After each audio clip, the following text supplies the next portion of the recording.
Hey guys, Pastor Ben here with another review and reflection.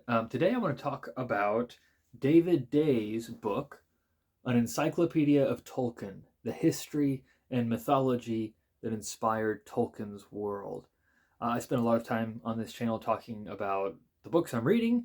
Most of that falls into the category of Christian history, theology, Christian living, because I'm a Christian and a pastor.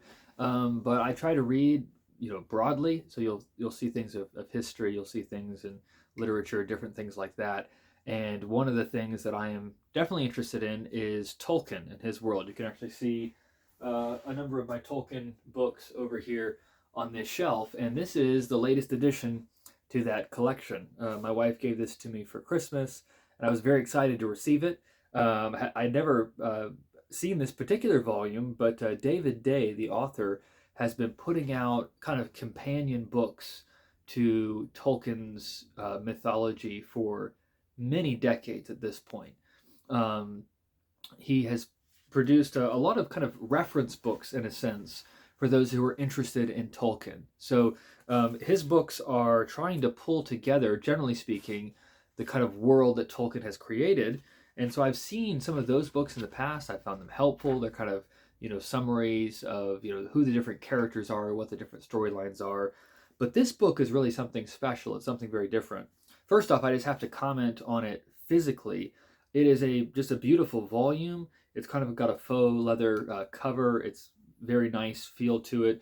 Gold edging, gold lettering, and it's just beautifully illustrated as well. You've got some color illustrations at the front and in the back, as well as quite a few illustrations throughout the book too. Here's kind of an example of the style, all sorts of different ones.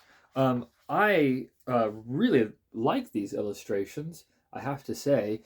Reading the reviews, a number of people were kind of complaining because they said, oh, well, really, if you want to capture Tolkien's world, you need, the Alan Lee illustrations or the John Howe illustrations. And I'm a huge fan of that. Those were, of course, the illustrators that Peter Jackson really leaned on as he thought about how do you portray Tolkien's world in the film series, just the original trilogy. We won't talk about anything that came afterwards. But in those first three films, Jackson was leaning on those artists' kind of interpretation of Tolkien to shape his visualization of the Lord of the Rings and so forth. I love those drawings, and I have to admit, when I read Tolkien, that's what comes to my mind because it's become so common. But I think that's part of why I like looking at the illustrations that David Day chose to include, because they're a little different. And it just reminds you that the way that we visualize it is not the only way that it can be visualized. And Tolkien himself was something of an illustrator and had an artist's eye. And when he drew maps or covers, I've got a set of Lord of the Rings here that has Tolkien's original covers on them. And they don't look like Alan Lee's. They don't look like John Howe necessarily. So it's good to get that broader exposure. Anyways, that's just on the look of the book. But what exactly is this book? Because when I first opened it, I thought, this is beautiful. And it took me a while to figure out what exactly is this, though. It's described as an encyclopedia of Tolkien, but the subheading is really what gets us toward what David Day is trying to do in this book. So he talks about it as being an encyclopedia of the history and mythology that inspired Tolkien's world.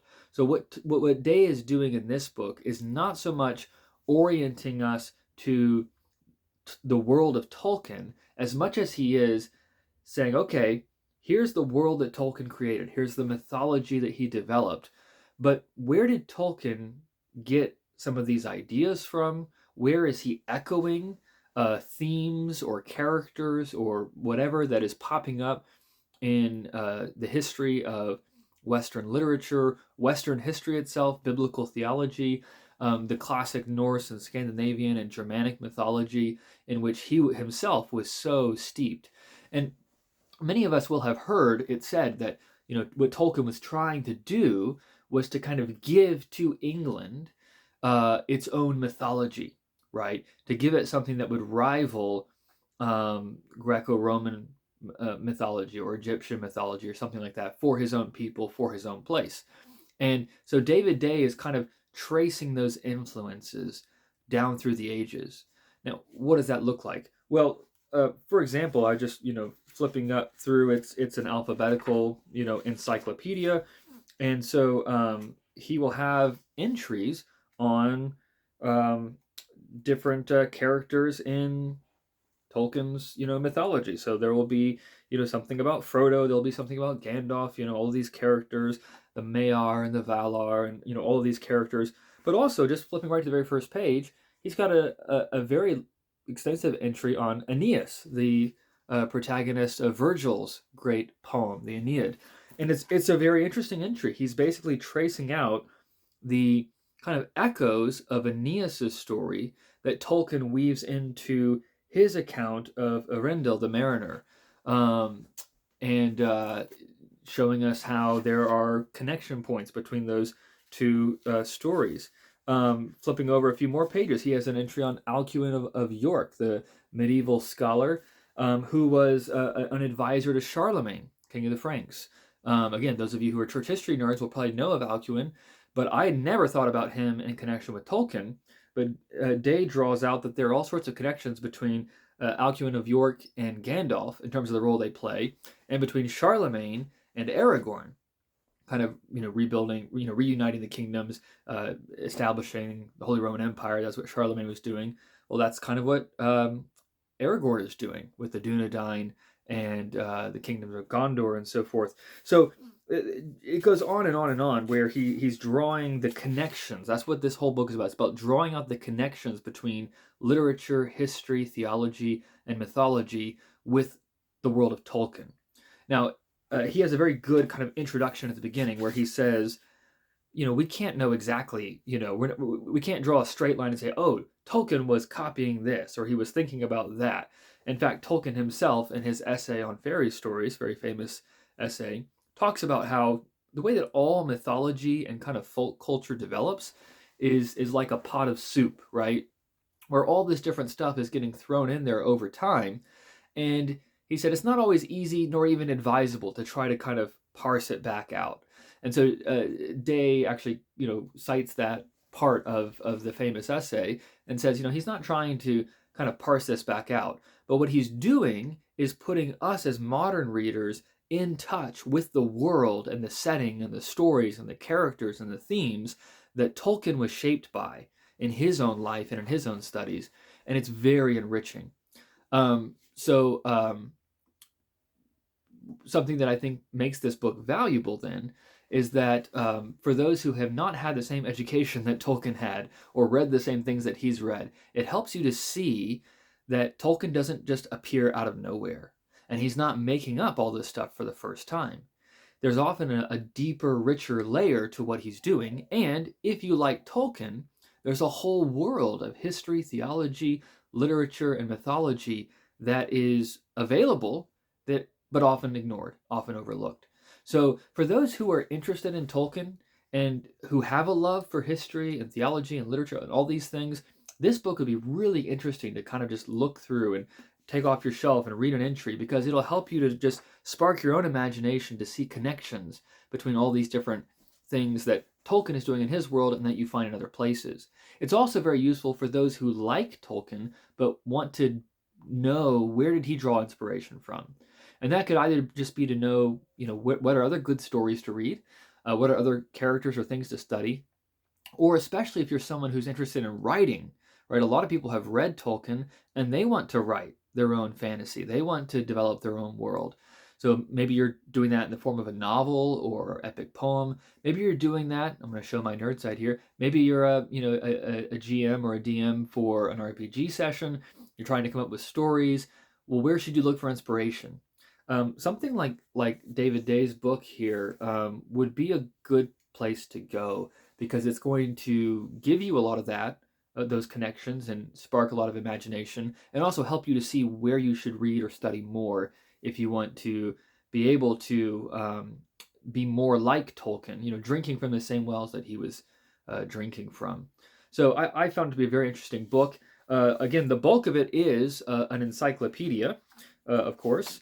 But from about this last part of it is supplemental material. So he has a number of charts, kind of going through the chronology of Middle Earth, the flora and fauna, dark forces, history of Smeagol, breeds of the hobbits, dwarves of Durin line, some genealogies, Celebrimbor, Second and Third Age. Here is a kind of comparison chart of the Valar and the Maiar and the different Norse gods as well. So comparing it with the Greco-Roman gods. So it's just bringing a lot of these things into conversation and connection. He also surveys some of the different battles that took place and gives you these, maps and things. So there's a lot there. Most of it is reference material, though. However, there's some introductory material at the beginning that if you get the book, I think you should read through that.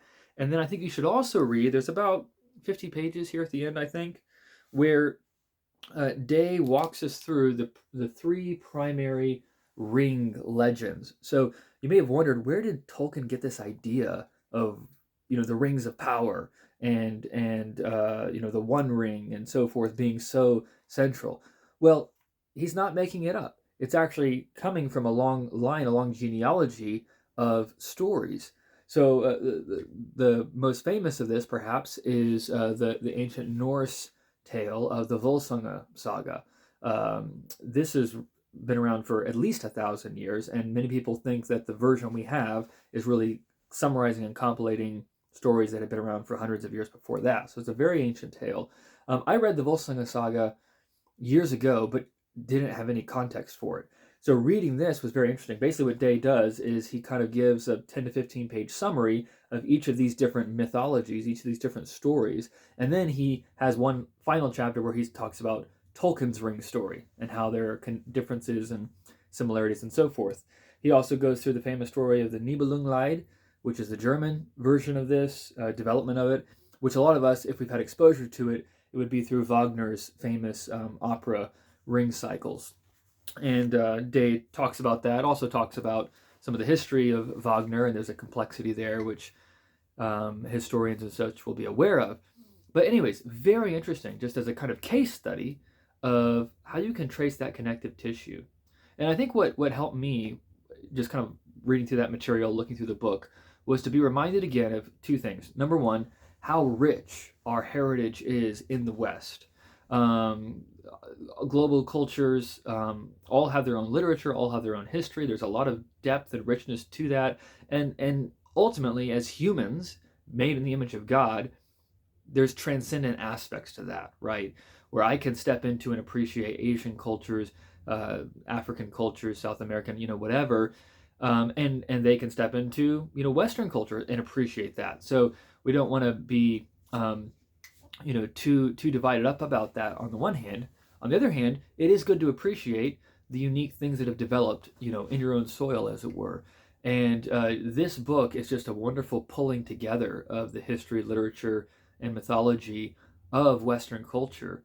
And I think the second thing that reminded me of was just how rich Tolkien's world was that he made, because he was so deeply connected with and aware of the depth and richness of that culture. So if you want to, kind of the takeaway, if there's a takeaway, is if you want to make something deep and rich and beautiful and complex, you don't do that by cutting yourself off from everyone else and sitting in a room. You do that by interacting with all these other great stories, histories, people, characters, and themes, and that will give you the resources you need to develop something that's truly good and true and beautiful, as Tolkien was able to do. So that is my video review. Very good book by David Day, An Encyclopedia of Tolkien, the history and mythology that inspired Tolkien's world.